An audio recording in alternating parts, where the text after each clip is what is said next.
नमस्कार। आकाशवाणी जयपुर अजमेर से प्रस्तुत हैं प्रादेशिक समाचार।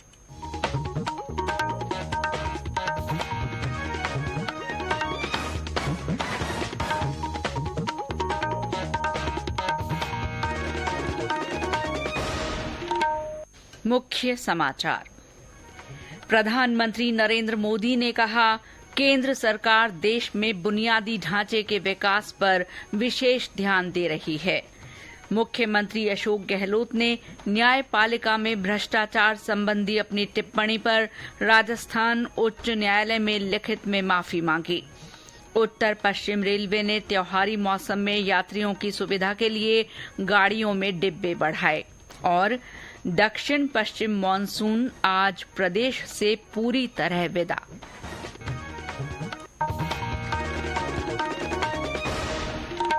समाचारों के साथ मैं शीला चावला। और अब समाचार विस्तार से। प्रधानमंत्री नरेंद्र मोदी ने कहा है कि केंद्र सरकार देश में बुनियादी ढांचे के विकास पर विशेष ध्यान दे रही है। आज छत्तीसगढ़ के जगदलपुर में प्रधानमंत्री ने कहा कि पिछले 9 वर्षों में बुनियादी सुविधाओं के विकास पर खर्चा बढ़ाकर 10 लाख करोड़ रुपए कर दिया गया है।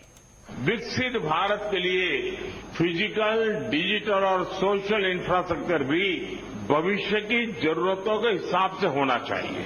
यही वजह है हमारी सरकार ने पिछले 9 वर्षों में इंफ्रास्ट्रक्चर पर होने वाले खर्च को बढ़ाकर इस साल 10 लाख करोड़ रुपए कर दिया है। ये पहले के मुकाबले 6 गुना ज्यादा है। श्री मोदी ने कहा कि विकसित भारत का सपना तभी पूरा होगा जब देश का हर राज्य, जिला और गांव विकसित होगा। प्रधानमंत्री ने कहा कि पिछले 9 वर्षों में इस्पात उत्पादन में भारत को आत्मनिर्भर बनाने के लिए अनेक कदम उठाए गए हैं। प्रधानमंत्री ने जगदलपुर में भारतीय जनता पार्टी द्वारा आयोजित एक आम सभा को संबोधित करते हुए कहा कि देश के संसाधनों पर पहला हक गरीबों का है। उन्होंने कहा कि केंद्र सरकार गरीबों के कल्याण के लिए प्रतिबद्ध है। प्रधानमंत्री नरेंद्र मोदी गुरुवार 5 अक्टूबर को जोधपुर दौरे पर रहेंगे। जिला प्रशासन और भारतीय जनता पार्टी की ओर से प्रधानमंत्री के दौरे के लिए जोर शोर से तैयारियां की जा रही हैं। हमारे संवाददाता ने बताया कि प्रधानमंत्री इस दौरान विभिन्न विकास कार्यों का लोकार्पण और शिलान्यास करेंगे। प्रधानमंत्री के प्रस्तावित दौरे को लेकर भारतीय जनता पार्टी और जिला प्रशासन ने तैयारियां शुरू कर दी है। केंद्रीय जल शक्ति मंत्री गजेंद्र सिंह शेखावत ने प्रधानमंत्री के प्रस्तावित सभा स्थल में तैयारियों का जायजा लिया, साथ ही जिला प्रशासन के साथ बैठक की। प्रधानमंत्री भारतीय आयुर्विज्ञान संस्थान एम्स जोधपुर के ट्रॉमा सेंटर का शिलान्यास करेंगे। इसके साथ ही आईआईटी में 1155 करोड़ रुपए के कार्य भी करवाए गए हैं। जैसलमेर से नई दिल्ली के लिए स्पेशल ट्रेन को प्रधानमंत्री झंडी दिखाएंगे। रामेश्वर बेड़ा, आकाशवाणी समाचार, जोधपुर। विश्व बैंक ने वित्त वर्ष 2023-24 के लिए भारत की वृद्धि दर का अनुमान 6.3% बनाए रखने का निर्णय लिया है। भारत में अनेक बाहरी चुनौतियों के बावजूद मजबूत आर्थिक वृद्धि जारी रहने के मद्देनजर ये निर्णय लिया गया है। विश्व बैंक ने अप्रैल की अपनी रिपोर्ट में 2023-24 में भारत की वृद्धि दर का अनुमान पहले के 6.6% से घटाकर 6.3% कर दिया था। केंद्रीय वित्त मंत्री निर्मला सीतारमण ने कहा है कि सरकार ग्रामीण किसानों और उद्यमियों को सब्सिडी तथा छोटे उद्यमी और व्यापारियों को ऋण सहायता दे रही है और इस बारे में जागरूक भी कर रही है। वित्त मंत्री ने आज तमिलनाडु के कोयम्बतूर में क्रेडिट आउटरीच कार्यक्रम के तहत ऋण बांटे। उन्होंने कहा कि आकांक्षी जिलों को हर तरह की सरकारी सहायता में प्राथमिकता दी जा रही है। उन्होंने बताया कि किसान क्रेडिट कार्ड धारक लोग भी सरकार से ऋण के लिए आवेदन कर सकते हैं। मुख्यमंत्री अशोक गहलोत ने न्यायपालिका में भ्रष्टाचार संबंधी अपनी टिप्पणी पर राजस्थान उच्च न्यायालय में लिखित में माफी मांगी है। पूर्व न्यायिक अधिकारी शिवचरण गुप्ता की ओर से लगाई गई जनहित याचिका पर आज न्यायाधीश एजी मसीह और न्यायाधीश एमएम श्रीवास्तव की खंडपीठ ने सुनवाई की। इस दौरान श्री गहलोत की ओर से वकील प्रतीक कासलीवाल ने जवाब में कहा कि कई पूर्व न्यायाधीशों ने न्यायपालिका में भ्रष्टाचार की बात कही है, उन्हीं को कोट करते हुए मुख्यमंत्री ने ये बात कही थी। ये उनके स्वयं के विचार नहीं हैं। न्यायपालिका के प्रति उनका पूरा सम्मान है, फिर भी यदि उनके बयान से न्यायपालिका के सम्मान को ठेस लगी है तो वे इसके लिए बिना शर्त माफी मांगते हैं। राजस्थान उच्च न्यायालय में दाखिल मुख्यमंत्री के जवाब को रिकॉर्ड पर लेते हुए न्यायालय ने इस मामले में अगली सुनवाई 7 नवंबर तय की है।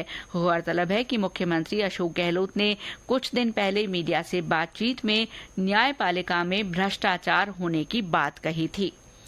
ये समाचार आकाशवाणी जयपुर अजमेर से प्रसारित किए जा रहे हैं। भारतीय जनता पार्टी आगामी विधानसभा चुनाव के लिए संकल्प पत्र जारी करने के लिए जनता से सुझाव लेगी।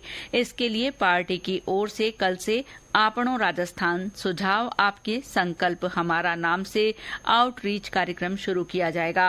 संकल्प पत्र समिति के अध्यक्ष और केंद्रीय मंत्री अर्जुन राम मेघवाल ने आज भाजपा के प्रदेश कार्यालय पर पत्रकार वार्ता को संबोधित करते हुए कहा कि पार्टी के राष्ट्रीय अध्यक्ष जेपी नड्डा कल इस अभियान की शुरुआत करेंगे। पार्टी की ओर से 51 रथ विभिन्न जिलों में जाकर संकल्प पत्र के लिए सुझाव लेंगे। इन रथों को श्री नड्डा कल हरी झंडी दिखाकर रवाना करेंगे। श्री मेघवाल ने कहा कि राजस्थान बनाने के संकल्प में पार्टी सभी वर्गों के सुझाव लेगी और संकल्प पत्र में शामिल करेगी। जो जनता से सुझाव आएंगे उनको हम यहाँ आपके सबके सामने उनको हम खोलेंगे। उनमें जो सुझाव आएंगे, कैसा राजस्थान जनता चाहती है, विकसित राजस्थान का हमारा सपना है। उस विकसित राजस्थान को बनाने में जनता के हर वर्ग के सुझाव हम लेंगे। हम व्यापारियों से भी सुझाव लेंगे, उद्योगपतियों से भी सुझाव लेंगे, खिलाड़ियों से भी सुझाव लेंगे, हम रिक्शा चलाने वाले हमारे जो नागरिक हैं उनसे भी सुझाव लेंगे, मजदूरों से भी सुझाव लेंगे। कोई वर्ग हम छोड़ेंगे नहीं। राज्य सरकार ने 4 जिलों में पैनोरमा बनाने के लिए 18 करोड़ रुपए मंजूर किए हैं। इस राशि से जयपुर में स्वामी आत्माराम जी लक्ष्य पैनोरमा और बीकानेर में राव भीकाजी पैनोरमा बनेगा। इनमें 4-4 करोड़ रुपए की लागत आएगी। साथ ही अजमेर में पृथ्वीराज चौहान पैनोरमा और जैसलमेर के पोखरण में इंदिरा महाशक्ति भारत पैनोरमा का निर्माण होगा। इन पर 5-5 करोड़ रुपए खर्च होंगे। सभी कार्य पर्यटन विभाग द्वारा पर्यटन विकास कोष से करवाए जाएंगे। उत्तर पश्चिम रेलवे ने आने वाले त्योहारी मौसम को देखते हुए कई यात्री गाड़ियों में डिब्बे बढ़ा दिए हैं। उत्तर पश्चिम रेलवे के मुख्य जनसंपर्क अधिकारी कैप्टन शशि किरण ने बताया कि आगामी दिनों में कई त्योहार आने वाले हैं। ऐसे में यात्रियों का आवागमन बढ़ जाता है और कई ट्रेनों में वेटिंग लिस्ट भी ज्यादा होती है। उन्होंने कहा कि यात्रियों की सुविधा के लिए ये फैसला किया गया है। लगभग 30 जोड़ी रेल सेवाओं में 53 हमने एक्स्ट्रा डब्बे लगाए हैं। तो और जो खास करके ऐसे एरियाज में जहां पे बहुत ज्यादा डिमांड है, अब हम लगातार समीक्षा करते रहते हैं कि किसी ट्रेन में ज्यादा अगर डिमांड आ रही है तो उसमें हम अटैच करते हैं एडिशनल कोचेज। और इसके अलावा हम ये भी देखते रहते हैं कि अगर बहुत ज्यादा वेटलिस्ट हो रहा है तो कोई स्पेशल ट्रेन भी चलाने का हम प्रयास करते हैं। अभी फेस्टिवल सीजन आ रहा है, लगातार हमारी टीम जो है इसकी रिव्यू कर रही है। अभी खास करके जयपुर से बॉम्बे का जो रूट है या जयपुर से हावड़ा और बिहार और यूपी साइड का जो रूट है उसमें भी ज्यादा वेट लिस्ट आ रही है, तो उस तरफ की जाने वाली जो गाड़ियां हैं उनमें हमने डब्बे बढ़ाए। दक्षिण पश्चिम मानसून आज प्रदेश से पूरी तरह विदा हो गया है। मौसम विभाग के अनुसार दक्षिण पश्चिम मानसून औसत अवधि से 3 दिन की देरी से प्रदेश के बाकी रहे सभी भागों से लौट गया है। मौसम केंद्र जयपुर के निदेशक राधेश्याम शर्मा ने बताया कि दक्षिण पश्चिम मानसून की वापसी की रेखा इस समय गुलमर्ग, धर्मशाला, मुक्तेश्वर, पीलीभीत, ओराई, अशोकनगर, इंदौर, बड़ौदा और पोरबंदर से गुजर रही है। इस बीच प्रदेश के कुछ हिस्सों में ठंडक होने लगी है। सिरोही, सीकर, अलवर, बारां, भीलवाड़ा, हनुमानगढ़ सहित कई जिलों में पारा 20 डिग्री या इससे नीचे दर्ज होने लगा है। माउंट आबू में रात का तापमान 17 डिग्री तक आ गया है। इस बीच मौसम विभाग ने आगामी दिनों में मौसम साफ रहने की संभावना जताई है। रणथंभौर बाग परियोजना के सीमावर्ती गांव खवा खांडोज के एक युवक की वन्य जीव के हमले में मौत से आक्रोशित ग्रामीणों ने मुआवजे की मांग को लेकर आज सुबह सवाई माधोपुर कुंडेरा मार्ग पर जाम लगा दिया। जाम की सूचना के बाद पुलिस, प्रशासनिक और वन विभाग के अधिकारी मौके पर पहुंचे। अधिकारियों की ग्रामीणों के साथ वार्ता में सहमति के बाद मार्ग पर लगा जाम हटा दिया गया। मृतक युवक के शव का पोस्टमार्टम करवाकर उसके परिजनों को सौंप दिया गया है। दौसा जिले के नांगल राजावतान में आज मेरी माटी मेरा देश अभियान के तहत कलश यात्रा निकाली गई, साथ ही पौधारोपण भी किया गया। नेहरू युवा केंद्र संगठन के राज्य निदेशक महेंद्र सिंह सिसोदिया ने पौधारोपण कार्यक्रम का शुभारंभ किया। उन्होंने पंच प्रण की शपथ भी दिलाई। राज्य स्तरीय खो-खो प्रतियोगिता आज से बूंदी जिले के हिंडौली में शुरू हुई। प्रतियोगिता का उद्घाटन खेल राज्य मंत्री अशोक चांदना ने किया। ये प्रतियोगिता 17 वर्ष और 19 वर्ष आयु वर्ग में हो रही है। इसमें प्रदेश के सभी जिलों से 106 टीमें भाग ले रही हैं।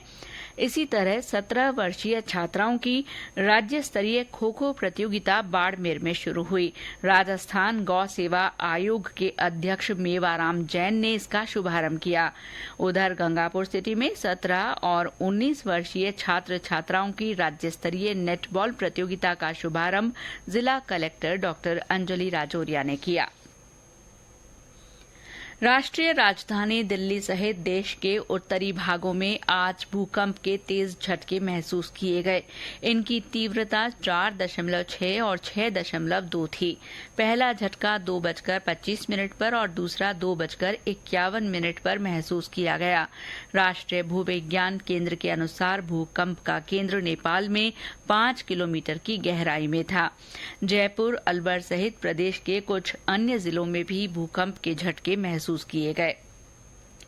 आयुष्मान भारत कार्यक्रम के तहत बूंदी के शहरी प्राथमिक स्वास्थ्य कल्याण केंद्र में आयुष्मान सभा का आयोजन किया गया। इस दौरान मुख्य चिकित्सा और स्वास्थ्य अधिकारी ने नॉन कम्युनिकेबल डिजीज के लक्षणों और बचाव के बारे में विस्तार से जानकारी दी। और अंत में मुख्य समाचार एक बार फिर। प्रधानमंत्री नरेंद्र मोदी ने कहा है कि केंद्र सरकार देश में बुनियादी ढांचे के विकास पर विशेष ध्यान दे रही है। मुख्यमंत्री अशोक गहलोत ने न्यायपालिका में भ्रष्टाचार संबंधी अपनी टिप्पणी पर राजस्थान उच्च न्यायालय में लिखित में माफी मांगी है। उत्तर पश्चिम रेलवे ने त्योहारी मौसम में यात्रियों की सुविधा के लिए गाड़ियों में डिब्बे बढ़ाए हैं। और दक्षिण पश्चिम मानसून आज प्रदेश से पूरी तरह विदा हो गया है। इसके साथ ही प्रादेशिक समाचार बुलेटिन समाप्त हुआ। नमस्कार।